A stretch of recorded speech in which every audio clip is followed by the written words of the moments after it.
Dubai आज दुनिया के सामने एक बड़ा और कामयाब प्रोजेक्ट है। दुबई मुंबई से 9 गुना छोटा और दिल्ली से 42 गुना छोटा शहर दिन ब दिन सफलता की नई ऊंचाइयों को छू रहा है। जब दुनिया में सुविधाओं और विलासिता की बात आती है तो दुबई का उल्लेख नहीं किया जा सकता है और अधिकांश लोग इस भ्रम में हैं कि दुबई ऐसा करने में सक्षम है क्योंकि उसके पास तेल के भंडार हैं। जबकि सच्चाई यह है कि दुबई की कुल जीडीपी का सिर्फ 1% ही कच्चे तेल के रेट ज्यादा हैं। लेकिन अब सवाल यह आता है कि जो शहर कुछ दशक पहले तक रेत के ढेर में दबा हुआ था, वह आज दुनिया के सामने ऊंची ऊंची इमारतों के साथ कैसे खड़ा है। आखिर इसकी वजह क्या है? आइए जानते हैं दुबई कैसे बना दुनिया का बिजनेस हब। हम सभी जानते हैं कि तेल की खोज से पहले दुबई का पूरा मिश्रण रेगिस्तान से भरी बंजर भूमि के अलावा कुछ नहीं था। लेकिन फिर 60 के दशक में वहां से तेल निकाला जाने लगा और इसकी किस्मत पलट गई था। लेकिन एक ही तेल होने से देश सफल हो जाता था। तो इस समय वेनेजुएला, जिसके पास 3 लाख करोड़ बैरल कच्चा तेल है, एक सफल देश होता। जबकि सच तो यह है कि आज वहां के लोगों ने खाने पीने की चीजों के लिए सड़क पर दंगे तक कर लिए हैं। वेनेजुएला की तुलना में दुबई के पास केवल 400 मिलियन बैरल कच्चा तेल है।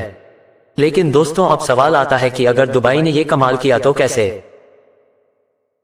दुबई का इतिहास। दुबई की बात करें तो इसका इतिहास 3000 साल पुराना है।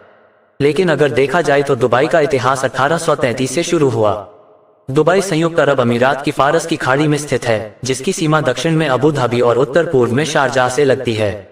दुबई संयुक्त अरब अमीरात यानी संयुक्त अरब अमीरात में है और अमीरात का मतलब एक तरह से एक राज्य है और संयुक्त अरब अमीरात में 7 ऐसे राज्य हैं जिनमें से दुबई एक है। यूएई का गठन 2 दिसंबर 1971 को हुआ था और उस समय इसमें 7 में से 6 अमीरात शामिल थे, जो Abu Dhabi, Dubai, Sharjah, Ajman, Umm Quwain और फुजरिया और रसल खैमा एक अमीरात के रूप में थे, जो 10 फरवरी 1972 को इसमें शामिल हुए थे। दुबई का बुनियादी ढांचा। 1966 में दुबई में तेल की खोज हुई और तभी वहां एक नई और अपनी मुद्रा अस्तित्व में आई, जिसके बाद तेल की बढ़ती मांग के कारण दुबई समय के साथ साथ समृद्ध होता गया। शेख राशिद अल मकतूम की मृत्यु के बाद शेख अल मकतूम बिन राशिद अल मकतूम सिंहासन पर चढ़ा। 1990 के दशक में कई व्यापारिक समितियों ने अपने व्यवसाय को दुबई में स्थानांतरित कर दिया और इस वजह से दुबई एक तरह का व्यापारिक केंद्र बन गया। आज दुबई में दुनिया का सबसे बड़ा शॉपिंग मॉल, सबसे ऊंची इमारतें और इंसानों द्वारा बनाया गया कृत्रिम द्वीप है। इसके अलावा जो 1960 के दशक में दुबई में तेल की खोज के बाद से दुनिया का सबसे शानदार हवाई अड्डा भी है और तब से दुबई धन और दूर रेटिंग विकास के विचार का पर्याय बन गया है। दुबई इतना अमीर कैसे हो गया? दुबई में जबेल अली हवाई अड्डे का विकास और सामरिक स्थान। अब देखिए दोस्तों, जब दुबई या मिडिल ईस्ट में तेल की खोज हुई तो दुबई के सुल्तान शेख राशिद बिन सैयद अल मखदूम को एहसास हुआ कि उनके पास तेल तो है, लेकिन इतना तेल नहीं कि उससे हमेशा के लिए पैसे कमा सकें। फिर उन्होंने तेल से आने वाले पैसों से कई प्रोजेक्ट शुरू किए, जिनमें से एक जेबेल अली पोर्ट का विकास था। उन्होंने देखा कि दुबई का स्थान दुनिया के लिए बहुत महत्वपूर्ण हो सकता है, क्योंकि यह अरब की खाड़ी, भारतीय उपमहाद्वीप, मध्य एशिया, यूरोप और अफ्रीका में स्थित है। वे शहर से कुछ ही ड्राइव की दूरी पर थे और उन सभी के लिए व्यापार मार्ग के बीच में भी थे। इसलिए दुबई ने 70 के दशक में जबल अली पोर्ट को कर्ज लेकर विकसित करना शुरू किया और इस पोर्ट का इस्तेमाल दुबई के तेल को दुनिया तक पहुंचाने के अलावा और भी कई चीजों के लिए किया जाता था। जल्द ही दुनिया के बड़े बड़े जहाज यहां आने लगे और दुबई ने उन्हें सेवाएं देनी शुरू कर दी। दुबई ने बड़े पैमाने पर शीतलन सेवाओं और उन्नत भंडारण सुविधाओं का विकास किया और बड़े जहाजों को यहां जमा किया गया, जिससे दुबई को कमाई होने लगी। इन उत्पादों में फार्मा उत्पादों से लेकर चॉकलेट और सौंदर्य प्रसाधन शामिल हैं और आज दुनिया के 10% कंटेनर यातायात को अकेले इस बंदरगाह द्वारा नियंत्रित किया जाता है और दुनिया का पूरा समुद्री उद्योग उनके सकल घरेलू उत्पाद में 11 से 12% का योगदान देता है। दुबई में बिजनेस जोन फ्री है।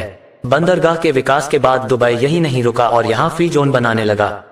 ये फ्री फोन बड़ी कंपनियों के लिए थे, जिन्हें वो यहाँ आकर बिजनेस करने के लिए कह रहे थे। इन्हें बनाने के लिए दुबई ने इन कंपनियों को 100% विदेशी मालिकाना हक की इजाजत दी।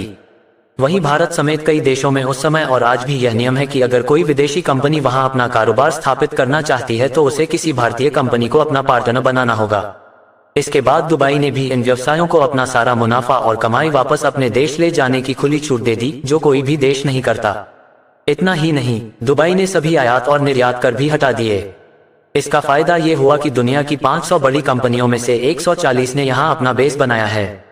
दोस्तों, दुबई में बिजनेस फ्री करने के बाद अगर आज के समय की बात करें तो दुबई में कुल 1 लाख से ज्यादा कंपनियां काम कर रही हैं। अब आप पूछेंगे कि इससे क्या फायदा हुआ? ऐसे में दुबई बिना टैक्स के पैसा कैसे कमाएगा? आपको बता दें कि दुबई की प्लानिंग लंबी अवधि की होती है। ये कंपनी इतने सालों से यहाँ है और उन्हें पता है कि यहाँ जो सुविधा उन्हें मिली है वह शायद ही कहीं और मिले। अगर कभी दुबई का तेल खत्म हो जाए तो उन्हें चिंता करने की जरूरत नहीं है और वह इन कंपनियों पर छोटा मोटा टैक्स लगा सकते हैं, जैसे 2 या 4%, जो दुनिया की तुलना में अभी भी कम है। लेकिन दुबई की जो आमदनी इससे नहीं होने वाली थी वह भी होने लगेगी।